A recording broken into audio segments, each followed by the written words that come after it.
આપની કંપનીમાં આપણી સાથે જોડાઈ રહ્યા છે અતુલ ઓટોના president finance Jitendra Adiya. Jitendra sir, good afternoon. સ્વાગત છે સર શો પર. અને સર, સૌથી પહેલાં એક શરૂઆત કરીએ. ઓવરઓલ વાય બેસિસ પર એક સારું ગ્રોથ આપણે જોઈ રહ્યા છીએ કંપનીનો. પોસ્ટ ફેસ્ટિવ સિઝન પણ આપણે જોયું. એક ફેરલી કહી શકાય કે જે ટાર્ગેટ તમે મંથલી રન રેટ લઈને ચાલી રહ્યા હતા, અત્યારે 4,000 યુનિટ્સની આસપાસ પર મંથનું જે તમે જણાવ્યું હતું. So far average sales per month 2700 થી 2800 યુનિટ્સ જોઈ રહ્યા છીએ. કઈ રીતે by end of the year તમે આ નંબર્સ જોઈ રહ્યા છો, અને ઓવરઓલ ડિમાન્ડને લઈને રિમેઇનિંગ પાર્ટ ઓફ ધ ફિસ્કલ તમે કઈ રીતે જોઈ રહ્યા છો? થેન્ક યુ જાનવી, આ શોમાં ઇન્વિટેશન માટે. સૌથી પહેલા જી, ઓક્ટોબર મહિનો that was really bumper. Festival season સાથે સાથે નવેમ્બર મહિનામાં પણ અમે અપેક્ષા કરતા હતા એનાથી થોડા ઓછા નંબર છે, બટ દેટ ઇઝ એન્કરેજિંગ. અગર આપણે અત્યાર સુધીના વર્ષમાં જે 7 મહિનાની સફર જોઈએ, 8 મહિનાની સફર જોઈએ, તો first quarter we grew by 116%, 116%નો ગ્રોથ હતો. Second we further grew by 19%, અને આ ત્રીજા ક્વાર્ટરના પહેલા 2 મહિનામાં 25%નો ગ્રોથ છે. We expect that by end of the year we will be close to that run rate of around 500, 4,000 on a monthly basis. અને સૌથી સારી કે overall compare to last year we are YTD November સુધીમાં અમારો જે growth છે એ 40% રહ્યો છે. So this is how we expect that things are better. Further અમારી જે સ્ટ્રેટેજીસ છે એ કામ કરી રહી છે. In terms of product offering, in terms of network strengthening અને export પણ.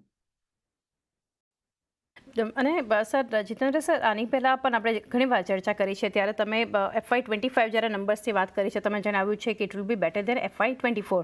અત્યાર સુધીમાં જોઈએ તો 60% by the first half of the year આપણે જોયું છે. અને એનો મતલબ જે કરંટ ગ્રોથ રેટ આપણે જોઈ રહ્યા છીએ, તો ઇઝીલી જે તમારા ટાર્ગેટને તમે સરપાસ કરશો. તો અહીંયા ફોર FY25 ગાઈડન્સ કોઈ ઇન્ક્રીઝ કરવા માટેનું તમે વિચાર્યું છે when it comes to topline growth? Guidance અત્યારે તો I would like to maintain that conservative numbers, અને જે અત્યાર સુધીનો ગ્રોથ રેટ છે I expect that we will be able to keep continue. અને આવતા વર્ષ પણ once we are ready with our business plan, I think આપણા next interaction માં I will be able to give you a little more insight about our strategies.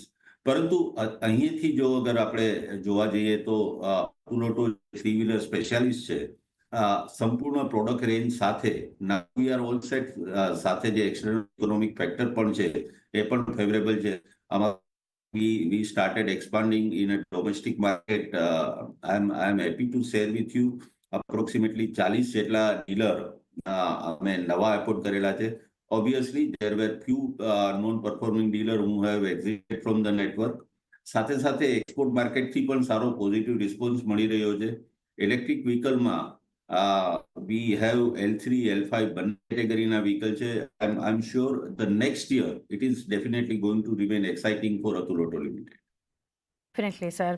અને next ઇવીને લઈને જ એક જે સવાલ હતો મારે કે ઇવી મિક્સ જે છે એ કઈ રીતે તમે જણાવવા માગો છો? કારણ કે જે રીતે નંબર્સ જોઈએ for the month of November, EV L3 sales જે છે એમાં 15% આસપાસનો ઘટાડો જોઈ રહ્યા છે, અને 526 યુનિટ્સ જોઈ રહ્યા છે. For the product L5 recently જે એક અપ્રુવલ મળ્યું છે એમાં વધ્યું છે 43 થી 151 આપણે જોઈ રહ્યા છે. તો ઓવરઓલ કઈ રીતે આ મિક્સ જે છે તમે સમજાવવા માગશો ઇવીમાં ખાસ કરીને?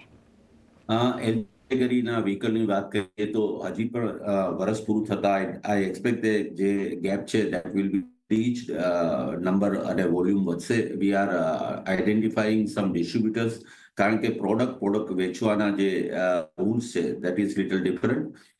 Coming to L5 category vehicle, કે જે જગ્યાએ this is a perfect solution to replace conventional vehicle. અમે હજી પણ સીડિંગ સ્ટેજમાં છીએ. બહુ લિમિટેડ માર્કેટ્સમાં we are offering the product.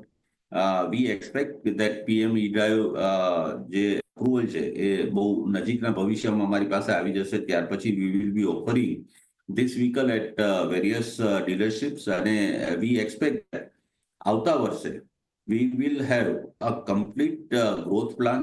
જ્યાં સુધી પ્રોડક્ટનો સવાલ છે L5 કેટેગરીમાં, we have a variant of single battery અને ડબલ બેટરી જે રેન્જ એન્ઝાઇટીને કિલ કરે છે. સાથે we have a fixed battery solution અને swappable battery solution. તો summing up to all this I believe કે L3, L5 બંને EV which contributes around 28% in our sales composition will keep on gradually increasing. સાથે સાથે diesel વ્હીકલનો portfolio પણ ઘણો મજબૂત છે અને ઓલ્ટરનેટ ફ્યુલમાં since we have launch the product અને એમાં પણ અમે we are upgrading the product, તો આવતા એક વર્ષમાં આઈ થિંક કે there will be lot many new things which will happen with Atul Auto Limited અને પ્રોડક્ટ રેન્જ. રાઈટ સર એક્સપોર્ટના ફ્રન્ટ પર થોડી ચર્ચા કરીએ કે ફર્ધર બાય નવેમ્બર તમારું એક્સપોર્ટ કન્ટ્રીબ્યુશન જે છે વોઝ અરાઉન્ડ 11% અને આગળ જોઈએ તો જે પ્લાન છે કંપનીનો to take it to 15 to 25%. કઈ રીતે ત્યાં એક અપડેટ છે, કોઈ ટાઈમલાઈન તમે અહીંયાથી સેટ કરેલી છે અને સાથે જ એક્સપોર્ટ ટાર્ગેટ કઈ રીતે છે કંપનીનો અને 3 વ્હીલરમાં એક્સપોર્ટને લઈને કોઈ અત્યારે big plans? Export, if you look at it, last year કરતા અત્યાર સુધીમાં current year there is a growth of around 20%. Still, it contributes around 10-11% in overall sales composition. We target કે એમને 15-25% સુધી લઈ જવું છે. આવતા 3 વર્ષમાં this happen. સૌથી સારી વાત અથવા ઘણું એક સારા ડાયરેક્શન એ રીતે મળી રહ્યું છે કે જે પણ માર્કેટમાં અમે વ્હીકલ ઓફર કરેલા છે ત્યાંથી we are getting A repeat orders. આવતા 1 કે 2 વર્ષમાં we will definitely be able to identify few more distributors. દુનિયામાં globally if we look at it, other than India, there are 36 destinations કે જે જગ્યાએ 3-wheeler વેચાય છે. We have our dealers or distributors at around 15 countries. આગળ એમાં પણ અમારી પાસે ફર્ધર પેનિટ્રેશનનો સ્કોપ છે અને જે કન્ટ્રીમાં અમે ઓલરેડી લોન્ચ કરેલી છે પ્રોડક્ટ ત્યાંથી પણ અમને ગ્રોથ અને રિપીટ ઓર્ડર્સની આશા છે. Okay right sir. તો કોઈ અહીંયાથી સર કોઈ નવા લોન્ચીસ, પ્રોડક્ટ લોન્ચીસ પાઇપલાઇનમાં તમે જોઈ રહ્યા છો અપકમિંગ? Janviji, I believe કે we have a complete product portfolio. Upgradation obviously will be part of our journey. પરંતુ if you look at it, તો આજે અમારી પાસે 0.5, 0.35 ટન કેટેગરીના વ્હીકલ્સ છે. સાથે સાથે we offer standard cargo, passenger અને customized vehicle. અને in terms of fuel choice અમારી પાસે ડીઝલ, પેટ્રોલ, સીએનજી, એલપીજી, ઇલેક્ટ્રિકમાં પણ L3, L5માં પણ બંને સોલ્યુશન ફિક્સ અને swappable. So point is that કે હવે product range is already establish, production capacity પણ છે. The next phase is to penetrate the product into the market.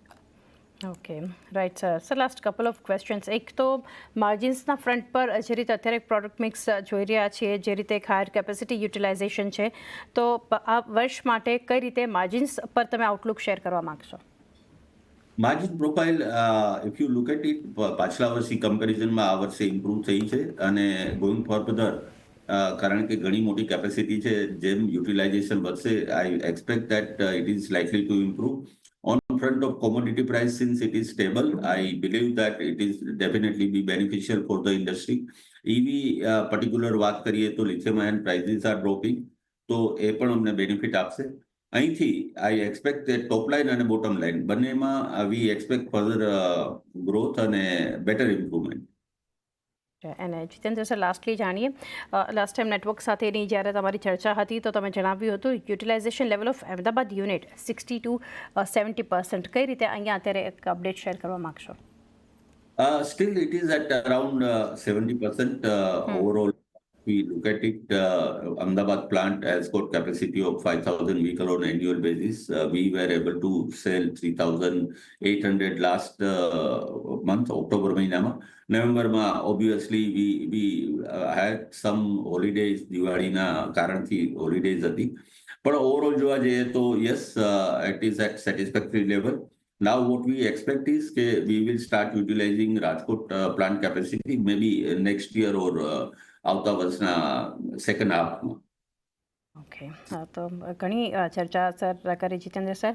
આજે તો સ્ટોક જબરદસ્ત એક અપર સર્કિટ પર ટ્રેડ થઈ રહ્યો છે, મજબૂત નવેમ્બરના જે આંકડા આવ્યા છે, પરંતુ આ એક સેશનની વાત થઈ. અવારનવાર તમારી સાથે ચર્ચા કરી છે. Always a pleasure Jitendra sir. Thank you for connecting and best wishes four coming quarters. Thank you again. Thank you so much.